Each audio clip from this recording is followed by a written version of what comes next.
Tech-ni-shn here again. Today we'll be looking at the low-pass filter and we'll be checking for insertion loss, rejection and return loss.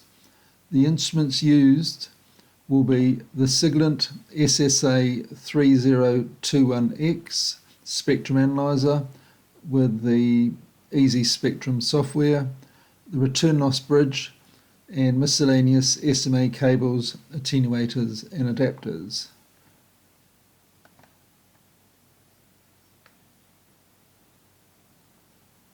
The addition of a low-pass filter to the receiver will improve the image rejection of the receiver, since I will be using a local oscillator which is on the highest side of the intermediate frequency. It will also reduce the leakage of the local oscillator via the antenna port. High-level out-of-band signals such as FM broadcasts will be further rejected. The bandpass filter in the receiver, which we have looked at previously, has moderate rejection above their tuned frequency of 7 and 14 megs, and this can be seen in the RF bandpass filter video. If one is using a transmitter, then the low-pass filter is necessary to reduce the levels of harmonics and may improve the rejection of higher frequency mixing products.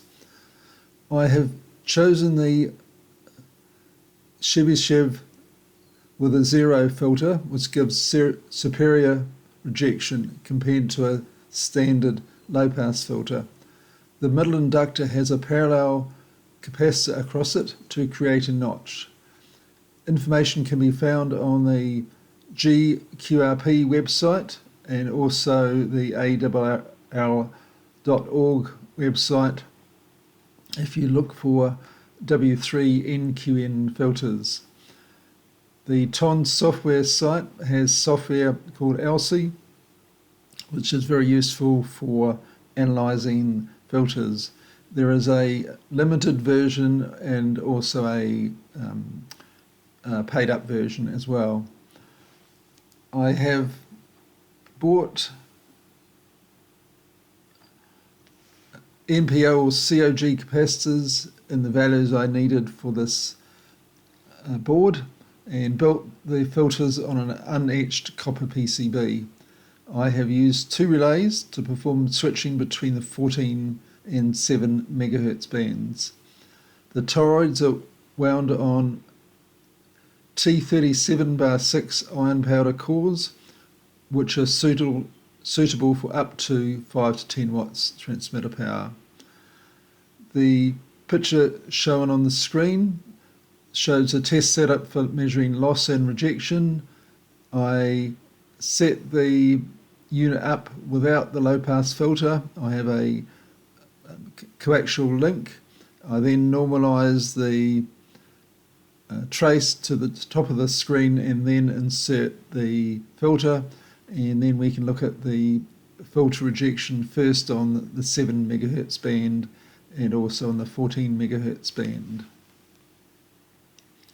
I will then reassemble the setup for looking at return loss, and the spectrum analyzer tracking generator goes into a return loss bridge. The output of the return loss bridge goes back into the input of the spectrum analyzer, and the unknown port is connected to the low-pass filter. Low-pass filter is terminated in 50 ohms. To do the calibration on the setup, I disconnect the low-pass filter, and the trace would normally go to the what would be the insertion loss of the of the bridge, which is typically 13 to 15 dB, and I normalise the trace to the top of the screen, so any readings I make are referenced to the top of the screen. I may set the divisions to be 5 dB per division rather than 10 dB, and that shows information in better detail.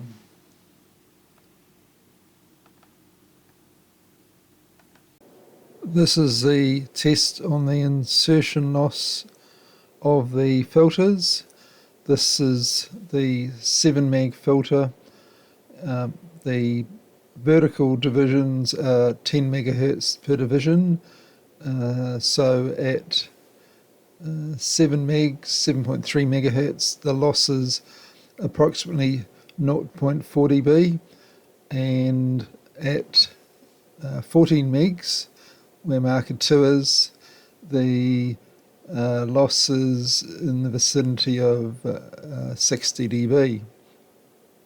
The rejection is 60 dB, and it tends up to approximately 54 dB at 100 megahertz, and that's quite a good result.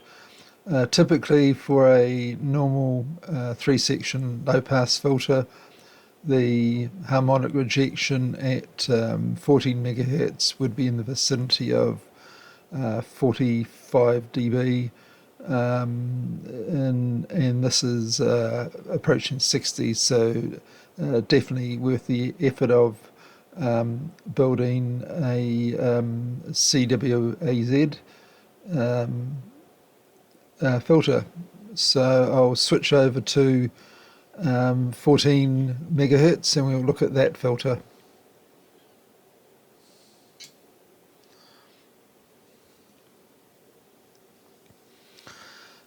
This is the insertion loss at, if we put marker 2 on, the insertion loss at marker 2, which is 14 megahertz, is approximately 0.8 dB, and the rejection at would be approximately 30 megahertz, is again in the vicinity of 60 dB. So the notches are probably tuned to the second harmonic. In the case of 7 megs, 14 megs, and in the case of 14 megs, probably in the vicinity of 28-30 megahertz. The rejection of this filter goes from typically 60 dB at 30 megahertz and tending up to 50 dB at 100 megahertz. A good result.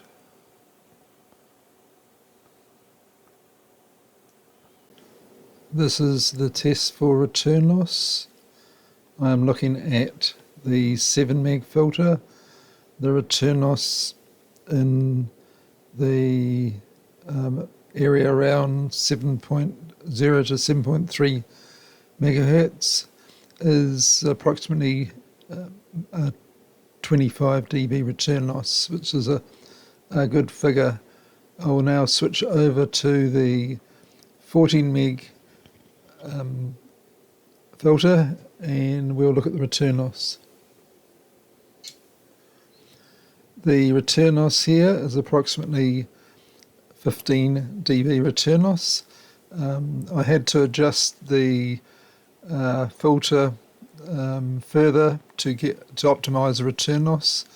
The initial setting was just around the minus 10 dB mark, and by widening the turns on the coil I achieved 15 dB return loss. 15 dB return loss is approximately 3% reflected power, so that's quite a manageable result.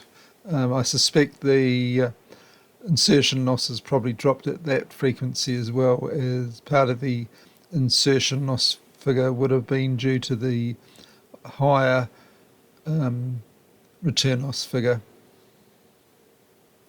Overall, a good result. If I go to put that on marker 2, overall a good result for the low pass filters. In the next video I will assemble the unit and create all the assemblies and connect them all together, and we'll do some further tests.